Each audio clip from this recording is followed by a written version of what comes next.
एक बार सुनैना अपनी 2 साल की बेटी छुटकी को बहुत प्यार से बोतल से दूध पिला रही थी। चल छुटकी, अब तो जल्दी से दूध पी ले, फिर मैं तेरी दादी और बाकी घर वालों के लिए खाना बना देती हूँ। तभी अचानक उसकी बेरहम सास चंद्रवती वहाँ आई। अरे करम चली, तू जानती है कि मुझसे भूख बर्दाश्त नहीं होती, फिर भी तूने अभी तक खाना नहीं बनाया है? माँ जी, मैं बस खाना बनाने ही जा रही थी, लेकिन माँ जी फिर छुटकी रोने लगी तो सोचा पहले इसे दूध पिला देती हूँ।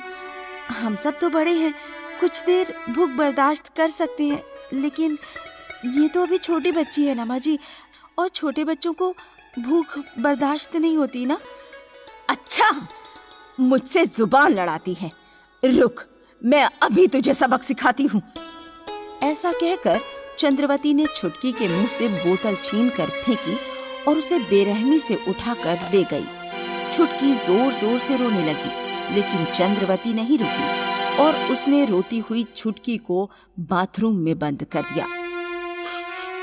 माँ जी ऐसा मत कीजिए, ऐसा मत कीजिए माँ जी, मेरी बच्ची के साथ ऐसा बर्ताव मत कीजिए। अब जब तक तू मुझे स्वादिष्ट मसालेदार मलाई कोफ्ते की सब्जी और देसी घी के पराठे नहीं खिलाती ना, तेरी ये बंदरिया ऐसी ही भूखी प्यासी बाथरूम में बंद रहेगी, तब तुझे समझ आएगा। नहीं माँ जी, ऐसा मत कीजिए, वो छोटी सी जान है, ये सब नहीं सह पाएगी माँ जी। आप चाहे तो मुझे मार लीजिए, मैं उफ तक नहीं करूंगी, लेकिन मेरी बेटी के साथ ऐसा मत कीजिए माँ जी। माँ जी ऐसा मत कीजिए।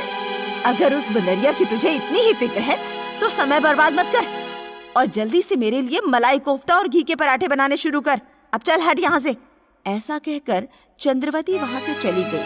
सुनैना बहुत भोली थी, वो अपनी बेरहम सास चंद्रवती के आगे कुछ नहीं कर पाती थी, इसलिए वो चुपचाप चंद्रवती की बात मान गई। रो मत छुटकी, मैं बस अभी सासू माँ को खाना खिला कर आती हूँ, ठीक है? कुछ समय बाद सुनैना चंद्रवती के लिए खाना बनाकर लाई। छुटकी अभी भी वैसे ही बहुत जोर जोर से रो रही थी। अरे जल्दी आ, मुझे बहुत जोर से भूख लगी है। सुनैना ने जल्दी से चंद्रवती के आगे खाना परोसा और फिर वो जैसे ही पलटकर छुटकी को बाथरूम से निकालने के लिए जाने लगी, चंद्रवती ने उसे रोकते हुए कहा, अभी नहीं, जब तक मेरा खाना खत्म नहीं होता तेरी बंदरिया बाथरूम में ही बंद रहेगी। लेकिन माँ जी, लेकिन कुछ नहीं, चुपचाप खड़ी रह। सुनैना चुपचाप वहीं खड़ी रही और चंद्रवती का खाना खत्म होने का इंतजार करने लगी। तभी सुनैना के ससुर मदन लाल घर आए। मदन लाल बहुत बूढ़ा और कमजोर था, लेकिन चंद्रवती के उलट वो बहुत रहम दिल था और सुनैना को अपनी बेटी की तरह ही प्यार करता था। अरे बहू, ये छुटकी रो क्यों रही है और तुम उसे चुप क्यों नहीं कराती? आ गए तुम, आओ खाना खा लो। आज मैंने अपने पसंदीदा मलाई कोफ्ते बनवाए हैं। अरे पर छुटकी रो क्यों रही है? उसे कोई देखता क्यों नहीं? और वो है कहाँ? ये आवाज कहाँ से आ रही है? अजय उसकी चिंता छोड़ो तुम, उसकी वजह से आज बहुत देर से खाना मिला है, इसलिए अब जब तक मैं खाना नहीं खा लेती वो बाथरूम में बंद रहेगी और कोई उसके पास नहीं जाएगा। ये सब क्या है चंद्रवती? तुम 2 साल की बच्ची के साथ ऐसा कैसे कर सकती हो? उम्र 2 साल हो या 200 साल, चंद्रवती के आगे किसी की नहीं चलती और तुम्हारी तो बिल्कुल भी नहीं, इसलिए मेरे सामने से हटो, मेरा खाना हो गया। माँ जी, क्या अब मैं छुटकी को बाथरूम से निकाल सकती हूँ? जो मर्जी करो। चंद्रवती के ऐसा कहते ही सुनैना दौड़ती हुई गई और उसने छुटकी को बाथरूम से निकालकर अपने सीने से लगा लिया। सीने से लगते ही छुटकी ने रोना बंद कर दिया।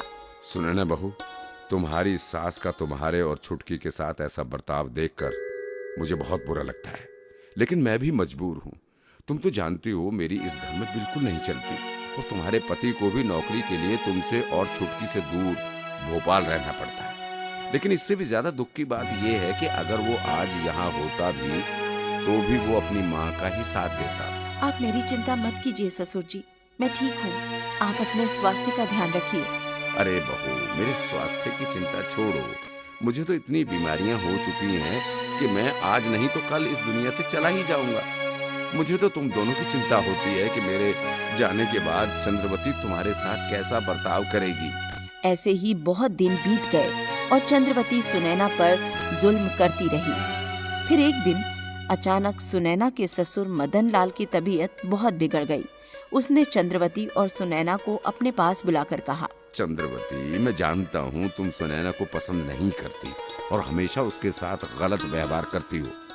इसलिए मैंने सुनैना के भविष्य को सुरक्षित करने के लिए एक फैसला किया है। कैसा फैसला?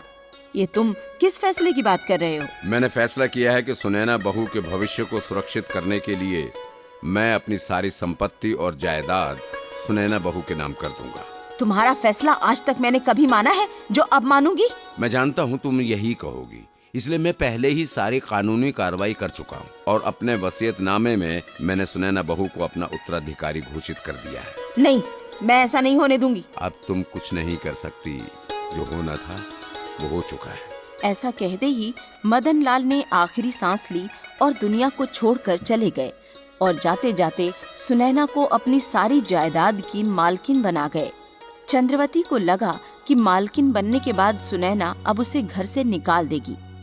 अब ये 2 कौड़ी की लड़की सारी जमीन जायदाद की मालकिन बन गई है। अरे, मैंने तो इसके साथ कितना बुरा किया है। अब जरूर ये मुझे घर से निकाल देगी। मैं एक काम करती हूँ, अपनी बेटी को भोपाल से बुला लेती हूँ। उसके सामने ये मुझे घर से नहीं निकाल सके। माँ जी, आप क्या सोच रही हैं? मैं कुछ भी सोच रही हूँ, लेकिन तू जो सोच रही है वैसा कुछ करने की कोशिश मत करना। मेरा घर है ये और तू मुझे इस घर से नहीं निकाल सकती। रुक, मैं अभी फोन करके अपने बेटे को भोपाल से बुलाती हूँ। वो बेशक अपने पिताजी के लिए छुट्टी लेकर घर नहीं आ सका, लेकिन मेरे लिए उसे नौकरी छोड़कर भी आना पड़े तो वो जरूर आएगा। ये आप कैसी बात कर रही हैं माँ जी? मैं आपको घर से निकालने के बारे में सोच भी नहीं सकती। आप आराम से इस घर में रहिए, ये आप ही का घर है। इस तरह सुनैना ने चंद्रवती की सारी गलतियों को भुलाकर उसे घर में रहने दिया। लेकिन चंद्रवती सुनैना को मालकिन बना नहीं देख पा रही थी। ये सुनैना मेरे घर की मालकिन कैसे बन सकती है? ये जमीन जायदाद सब मेरी है। मैं इसके बूढ़े ससुर की गलती को सुधारकर ये सारी जायदाद अपने नाम करके ही रहूंगी। बेशक इसके लिए मुझे इसे रास्ते से हटाना ही क्यों न पड़े। उस रात जब सुनैना छुटकी को खाना खिलाने के लिए बैठी, तब चंद्रवती खीर की 2 कटोरियां लेकर उसके पास आई। सुनैना बहू, देख, आज मैंने अपने हाथों से तेरे लिए खीर बनाई है। क्या माँ जी, आपने मेरे लिए खीर बनाई है? हाँ हाँ, इसमें इतना हैरान होने वाली क्या बात है? ऐसा कहकर तूने मुझे पराया कर दिया। हाँ, नहीं, ऐसा नहीं है माँ जी। वो तो मैंने आपको कभी रसोई घर में काम करते नहीं देखा, इसलिए बोला। अब चलो, अब मेरी तारीफ बाद में कर लेना। हाँ, पहले मैंने जो गर्मा गर्म खीर बनाई है उसे तो खा लो। तुम इसे खाओ और छुटकी को आज मैं अपने हाथों से खिलाऊंगी। हाँ, रुकिए माँ जी, खीर बहुत गर्म है, छुटकी का मुंह जल जाएगा। मैं एक प्लेट लेकर आती हूँ, आप उसमें खीर ठंडी करके छुटकी को खिला देना। ये कहकर सुनैना जैसे ही रसोई घर में प्लेट लेने आई तो उसने देखा कि खीर के पतीले के पास एक चूहा मरा पड़ा था और पास ही जहर की खाली शीशी रखी हुई थी। ये देखकर सुनैना समझ गई कि चंद्रवती ने उसे और उसकी बेटी को मारने के लिए जहर वाली खीर बनाई है। दूसरी तरफ चंद्रवती सुनैना का इंतजार किए बगैर छुटकी को जहर वाली खीर खिलाने लगी। तभी सुनैना ने आकर कटोरी को हाथ मारकर गिरा दिया। माँ जी, मुझे आपसे ये उम्मीद नहीं थी। आपने आज तक मुझ पर कितने जुल्म किए, मुझे कितना बुरा भला कहा और मैं आपकी उन सारी बातों को नजरअंदाज करती रही। ससुर जी ने मुझे इस जमीन जायदाद का मालिक बना दिया, उसके बाद भी मैंने आपके साथ बुरा बर्ताव नहीं किया। लेकिन आज आपने मेरी छुटकी को जहर वाली खीर खिलाकर मारने की कोशिश की। ये मैं बिल्कुल बर्दाश्त नहीं कर सकती। इसलिए इस घर की मालकिन होने के नाते मैं आपको आज्ञा देती हूँ कि आप अभी इस घर से निकल जाइए। तुमसे पहले ये मेरा घर है, तुम मुझे।